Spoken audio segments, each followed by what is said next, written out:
Can you actually hear me now? Oh, there you go. There we go. Okay. Well, hello, everybody. My name is Richard Everts. I am the co-founder of Suji and CEO, founder of Lancaster AI. My contact information is rich@richardeverts.com. And finally, all opinions here are my own and not representative of my companies, organizations, or clients. I want to make that clear. Okay. So the question is, how close are we to human-level intelligence? Well, let me ask you a question first. Would you be willing to go through 500 yards of the most foul-smelling crap you could possibly imagine if you get to freedom on the other side? Now, we always say that we will because we're all heroes of our own story, right? But really, when it comes down to it, what would your true self do? And it's an important question. We're going to come back to this at the end. So let's start here, though, with meaning and assumptions. First, we're talking specifically about human-level intelligence. And what that means is it's a very quantifiable aspect. So we're not worried about things like, do we understand and comprehend ultraviolet wavelengths, because the human really doesn't experience that. But we do look at things like, can we generalize between specific tasks? Because we can measure those. And much like life, if you create a goal without a quantifiable result, it's just like throwing up a prayer without the faith to launch it, right? You've got to have quantifiable goals to know when you succeed. And so we're going to use the parameters of human-level experience for this particular talk. Secondly, we have to be originally embodied. Now, I know this is still controversial in some ways, but from my view, if you clearly look at evolutionary biology, you can see that the cellular layers of your neocortex, the number of layers increases as intelligence increases. And this level increase is directly related to finer motor control. So we get finer and finer control as you become more intelligent, okay? And that's because for humans, we need very fine motor control for our voices and for our hands, right? So those are compounding intelligence factors. So in the humans, we have 6 levels to our neocortex. Chimps and apes, 5, and so on and so forth, down to your little hamsters with 2 and 1, okay? So it seems that nature has a built-in bias for embodiment and intelligence and ties those together. So we really have to have that. Now, I say originally embodied because I do believe, if you've ever seen San Junipero, Black Mirror, I do believe someday we will be able to upload ourselves into a machine, but that is a long way in the future. Okay, so I'm just going to say originally embodied for the time being. Okay, and we're talking about a similar problem space among embodied agents. So if you have your sex bots here on the left, you have your service bots, you have your elderly care bots, you have your industrial bots. They're all embodied agents, and a lot of the same problems affect all the embodied agents. And so today we're going to look at 3 specific challenges that affect all of them, maybe discussion about how we could get by that, and also maybe where we're going in the future. Okay, so the first challenge, computational efficiency. Now, many of you recognize this. This is the von Neumann computer, the modern computer, where information is kept at one particular location, and then whenever it's needed, it passes through a bus to another area that makes a computation and then stores it back again in another location. Now, this is very computationally inefficient to have to use this bus. And even if you're using pointers in C or C++ and you're just referencing memory addresses, you're still going to run into a lot of challenges with computational efficiency, especially when these things are cranking around 100%. We know this is one of the main bottlenecks. Well, another one is, how is the data encoded? And so this is a very basic neural network. They're much more complicated today, but this is the basics for how you can understand this. We have an input layer, we have a fully connected to a hidden layer, and an output layer. Okay? And the output layer gives us our predictions. Now, all deep learning is throwing more hidden layers in and hoping something happens. Okay? It's a lot of hit and miss with AI today, with these systems. But think of it this way. If you had an HD image, and you wanted to know what was in that image, you would feed that image to the input layer. And so an HD image is 1920 by 1080. You have to check every pixel, so that's 2 million pixels on your input layer. And then they're fully connected to a hidden layer, and it could go 30, 40 deep. So if you're calculating probabilities of how things are connected, you can see quickly how you're running out of computational space in order to make an efficient calculation. So there is some inefficiencies here, but how does a human do it? So humans, we have this thing called a neocortex, all right? And it's about the thickness of a cloth dinner napkin, between 2 and 4 millimeters, It's very uniform in what's actually in it, and it's that thing that gets wrinkled up in your skull, okay? And everything in your brain that has a higher cognitive function gets wired through your neocortex and then out and into doing something. So that's how things get processed, okay? Now, how do things get encoded? How does data get encoded in your brain? Well, we have sparse info distribution, so your brain is very good at taking information and encoding it in unique patterns within your brain. It's a myth that you only use 10% of your brain. You always use 100%, but only 10 to 15% at any one time because of this sparse info distribution. Okay, so that's how information is managed. Okay, let's do a head-to-head comparison because this is really where it'll open your eyes, I believe. Let's talk about AlphaGo versus Lee Sedol. So many of you know the game of Go. It's a Chinese game. It has trillions of potential moves versus billions in chess. And it was thought that no one would ever be able to create a system to win at Go, an AI system, because how can you calculate all the potential moves to know what to do? Like, it's just computationally impossible. Well, in 2016, they created a meta-network called AlphaGo that was able to defeat the world Go champion. And this was like the Sputnik moment for China. Like, it blew them away, and they dedicated a ton of resources to becoming an AI superpower. And they're well on their way. So the question is, what did it take in comparison for these two together? Well, AlphaGo, just to make a decision of what move to make, mind you, took 1,920 CPUs, 280 GPUs, or video cards, and this is just a rough estimate based upon my experience and what some other people put out there, just because it's not all known, but this is a reasonable estimate. It took 60,000 kilowatt hours of power to train this system. It's like a small power plant. Okay? Now, let's take a look at Lee. How did Lee get there? Well, your brain runs on about 25 watts of power. Estimate between 25 and 30 years of training for him, so it's about 52,000 hours, which gives him about 1,625 kilowatt hours of power to get to approximately the same point. So what we're talking about is it took about 35 times the power, taking 500 times the space to get an equivalent processor. And the AlphaGo still can't even order a pizza, okay? And that's where AI is in a lot of ways. It's very targeted to specific tasks, which it can do very well, but it still doesn't generalize very well. Okay, so the coming transition. So where I think we're going to be going, you're going to see a lot of this, especially in embodied agents. So I talk a lot about neuromorphic chips. And I'm a big fan of them. Intel, Loihi, IBM, True North. In many applications, they're up to 50 times more efficient, depending on the algorithm that you run. Memory resistors, which are an analog version of some of these calculations, a very unique technology that people should keep an eye out for. Custom chips, ASICs, FPGAs. Apple puts custom chip for your face recognition in your phone, so it moves faster. This is the future in many ways, are these custom chips. Now notice I didn't mention quantum. People are all about quantum computing. Look, I believe Sir Richard Penrose when he talks about the quantum field effects on the neural tissue. I think he's onto something. But the fact is that a quantum computer takes up half a small classroom right now.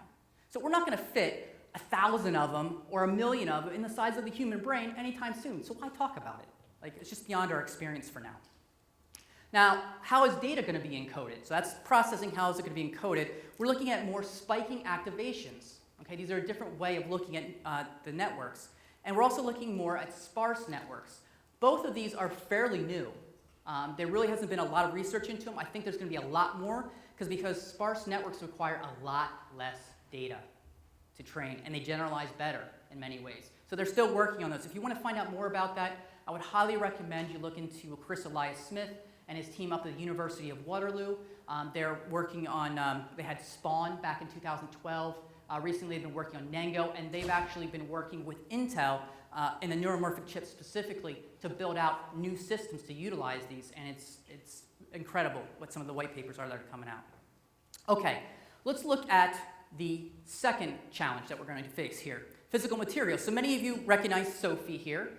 Sophie is a robot that's gained citizenship in Saudi Arabia somehow.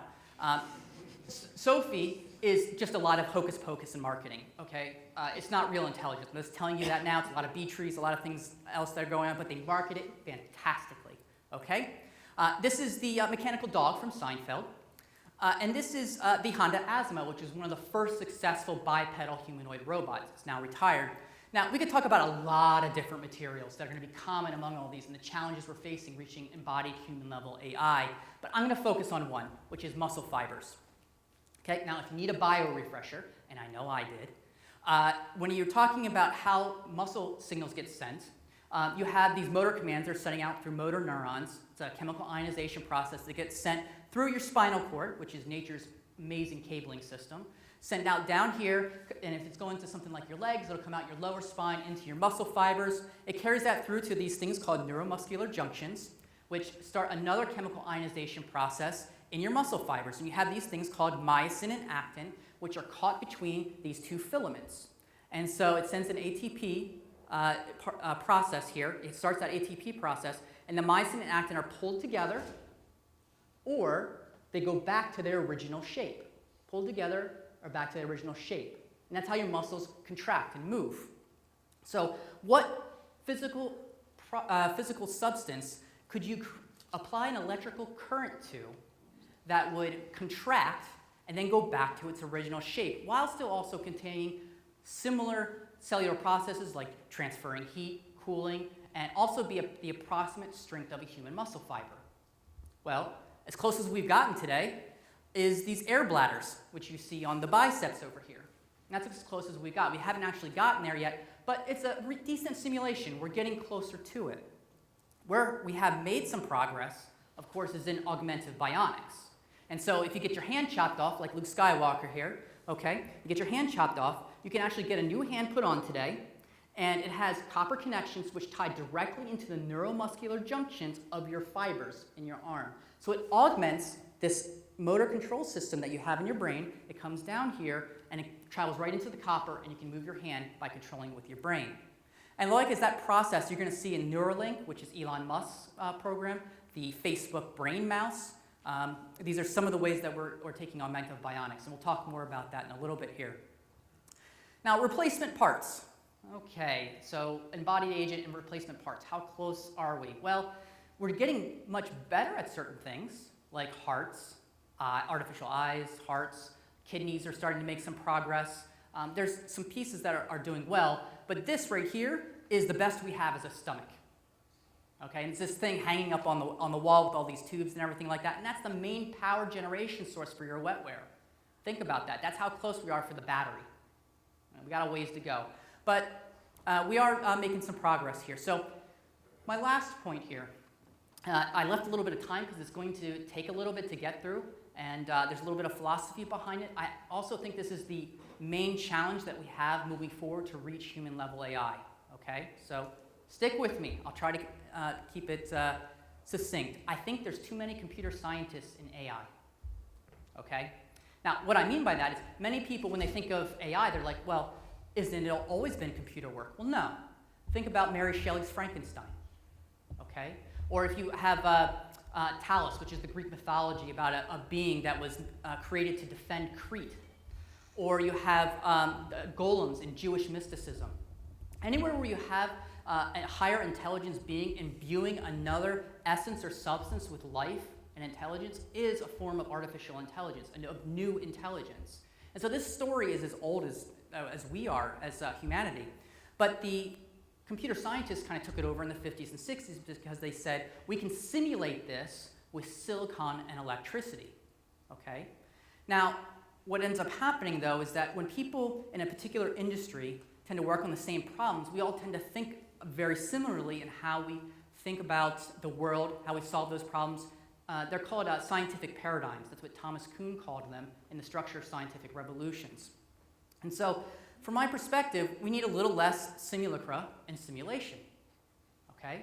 Now, many of you have heard of simulacra and simulation if you watch The Matrix. Okay? It's actually by a philosopher named Baudrillard who wrote it in the 1980s.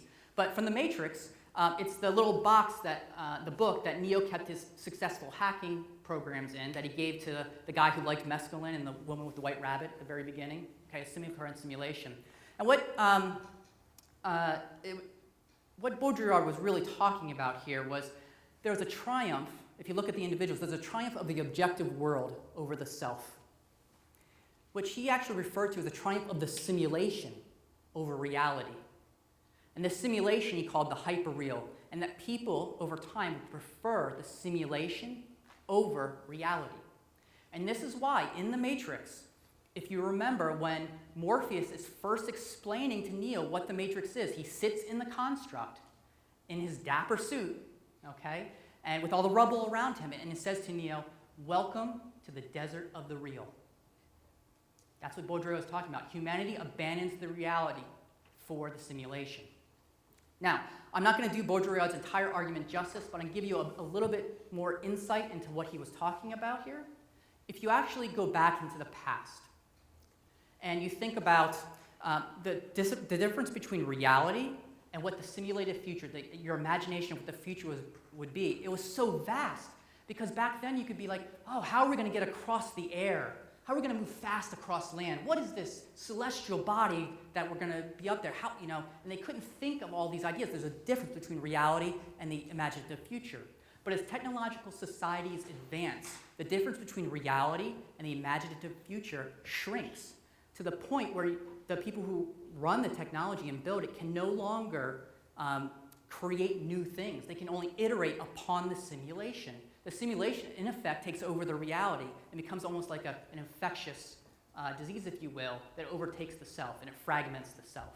Now, I know that's a very basic part of the argument, but where I think Baudrillard went wrong is that I think he really underestimated the effect of studies of the self and the individuals. And started back with Friedrich Nietzsche back in the late 20th or 19th century, and really found its footing with Carl Jung here. And they really focused on this idea of creating a neo-self, a new self. Things like alchemy, individuation, the collective unconscious. And really, in a way, this look at the self could provide a path to a neo-self that could find its way out of Baudrillard's simulacra and simulation. Now, for me, just because Baudrillard and his intellectual kin, they cannot construct meaning anymore in this world. They have a challenge finding value and meaning in the world. Everything is a form of a will to power, one group versus another, and they're unable to, because everything is deconstructed for them. You don't have to buy into that religion, or excuse me, dirty word, belief system, okay? You don't have to buy into that belief system. From my perspective, the way I look at it and the growth of the self is that a lot of these individuals have simply become what I would call spiritually weak, if you will. That's maybe not the most accurate term, but spiritually weak and existentially terrified in the face of the abyss, which is what Nietzsche foretold would overtake the West in the face of the death of God. Okay? Dostoevsky made it even more plain when he talked about Brothers Karamazov, when he said, without God, all things are permissible. Now, I'm not talking specifically about an anthropomorphic Christian God. We're talking about the loss of absolute truth. And we can talk about how that was traced through people like Sartre and Marcuse and Derrida and all those folks. But really, it seems like Jung and this group or Nietzsche was the only one who came out to say there's a way out of this which doesn't involve blowing your brains out. Okay? And what Nietzsche said was that there is a way to create a neo-self, a new self, through a reevaluation of values, that would be able to push forward through this mess. And he called those individuals the Übermacht, or the Supermen. Now, not the Nazi bastardization of the Supermen, but those who could create value in a valueless world and really show a way out of this Baudrillard's simulacra and simulation. Okay, that's a lot of philosophy there, a lot to go through, so I'll answer questions anytime, but how do you actually apply depth psychology in AI and convert these psychological ideas into computerese? Okay, because you got to speak computer language, right? So in depth psychology, we have multiple layers of consciousness. You have the conscious, the unconscious. If you're a Freudian, id, ego, superego, that kind of stuff. Well, Jeff Hawkins and his team at Numenta have this idea of thousand minds theory, which is that as your brain grows, or grew through evolution, different things just came together as a hodgepodge, and you built these neural networks through it. And as it made its way into the neocortex, what happened is that you have this voting mechanism that goes on, and that's how you experience the world. So, for instance, if I looked out here and I looked, looked at this chair, I'd have 5 votes for, this is something, this is a circle, maybe 3 votes or 4 votes for this is a sphere, and I have 100 votes for this is a chair. And so because I have that many votes, it wins, and so almost your version of reality is a democratically elected process within the neocortex. And they found some incredible evidence for this idea. So what does that mean in computerese? Well, we could create sensor meta-networks, so combining sensor data meta-networks into a YOLO-type voting system. Now, I'm not sure how familiar everyone's with YOLO, but it's a type of convolutional network. But it's a little bit different because it has these boxes placed throughout an image when it's trying to figure out what's going on. And it has probabilities within each box about what it is. And then there's a sort of voting mechanism that goes on in it. And it says this could be this could be that. And based upon certain thresholds, it'll say this is probably this in the image at a certain probability. So you can create these sensor meta-networks via these YOLO-type voting. Okay, what else? Alchemy. I love alchemy. A lot of people think alchemy is this study of the transmutation of lead into gold. That was the common idea. But really, and there were a bunch of nutballs, right? Well, really what alchemy was and what Carl Jung found is that it was actually a symbolic representation of underlying human actions.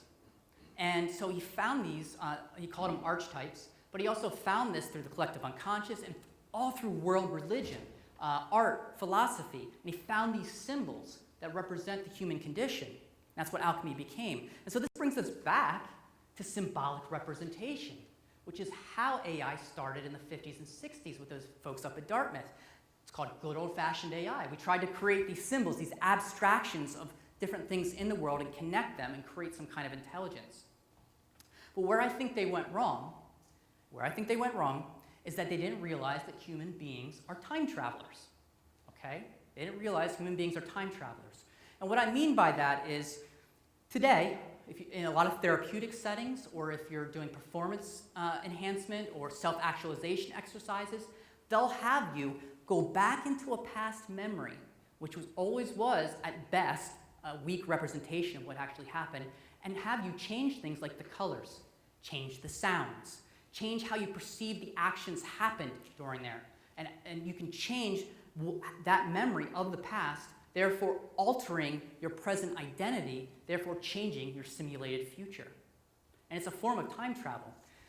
And what this means is, number one, time is malleable in the human experience, of course. But 2, time, the human experience of time, always requires an observer. It always requires an observer. So what that means is when we're creating new data sets and we're looking at these data sets, instead of saying, this is a car, an image of a car, and this is the sound of a car, and trying to connect them in some objective kind of way, maybe we can say, this is something that gets me from A to B. This, if I step in front of it, is an angel of death, okay? And it's moving too fast, right? So it's always that relation to an observer. And if we change the taxonomies of these data sets to more reflect an observer kind of system, you'll find, I think, in an embodied way, it'll generalize much more efficiently. Okay, that was a long point. Let's get to the answer, because let's just get to the answers, right? So, superintelligence. This is going to be Silicon Valley's way of convincing you that they created human intelligence, when in reality, they probably created something that's going to blow us all up, okay? And this is a panel of 9 people, some of the smartest people out there. Elon Musk, Kurzweil, Harris, Bostrom, Chalmers, Tegmark, people from the top levels discussing this at a recent conference. 8 of the 9 said we're going to reach superintelligence within the next 10 years. 10 years. The only person who dissented was Elon Musk, who said, no, you're going to blow everybody up.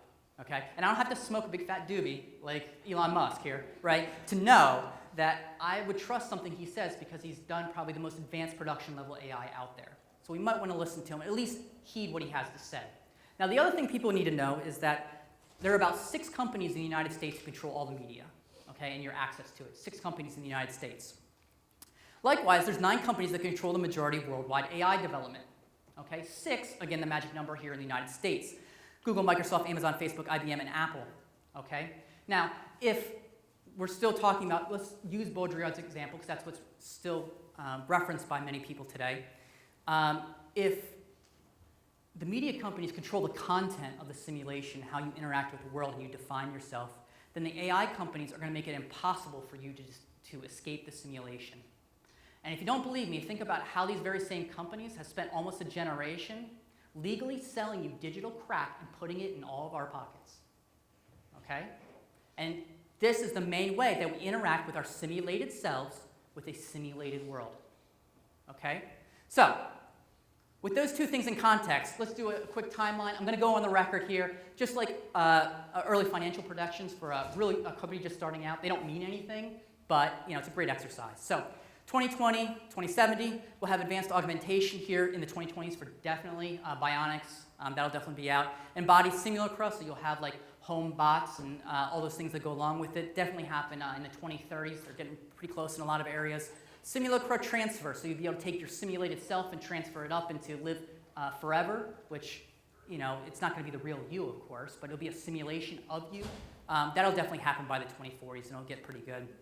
And lastly, this idea of self-aware, neo-human level AI is probably 2060 and beyond we're talking about. And by neo-human, I simply mean, because there's this idea that machine intelligence is going to outgrow us, okay? But that's not true. What's going to happen is we're going to augment ourselves along with the machines as we create better machines. And so we're going to stay, as long as we keep them embodied, there will be a lot of ways we can stay similar to them as we grow, okay? Now, let's go back to the original question that I asked you. Would you be willing to go through 500 yards of crap to get to freedom? Okay, because the reason I asked that is because between 2020 and 2050, things are going to be crap. Okay, especially if you believe in the traditional Western liberal democracy idea of the self and the individual and how that works, and the ideas of negative freedom. I will talk about that today. But you're going to find people, because people are going to continue to be dominated by simulation, and they're going to essentially, hyperpartisanship is just going to get far worse in our civic world in the West. People are going to continue to act out to be even more famous within the simulation. Okay, that's going to get even worse. You're going to have, mass surveillance. The social credit system is already coming to America. There's an alliance between Silicon Valley and New York to unify the financial and technological systems to create an American social credit system. So keep an eye out for that. So things are going to get really bad from that perspective for the next couple of years. There'll be some positives for sure. I'm not denying there'll be positive, but there are going to be some things you got to watch out for. But I think if we can get through that crap, we'll get to the end where we create these self-embodied agents who will be similar to us in many ways. They're going to be, think of it this way, they're going to love like us. They're going to be afraid of life and death in many ways, whatever that is at the neo-human level at that time. They'll be like us. And so we're going to have a lot of natural allies as we move forward. So if you look back at what Nietzsche referred to as the Superman, maybe it wasn't ever about creating a self, in this death of God and everything. It was more about the fact that we would become gods ourselves in many ways by imbuing life into a new intelligence. And therefore, when we get together at this point, at this neo-human level, perhaps that's what the Superman was all about to begin with, this entire time, to move past the simulation. And really, at that point, we'll be able to say, we've reached human level AI when they join with us. So, with that, I just want to say thank you. Lancaster AI, check us out, get on the list. We're going to make a major announcement about training soon. Suji, we're launching our MVP soon. If you want to put some sweat equity in or an angel, come talk to us. And thank you. Enjoy CPOSC 2019. It's been awesome, and I can't wait to see you again next year.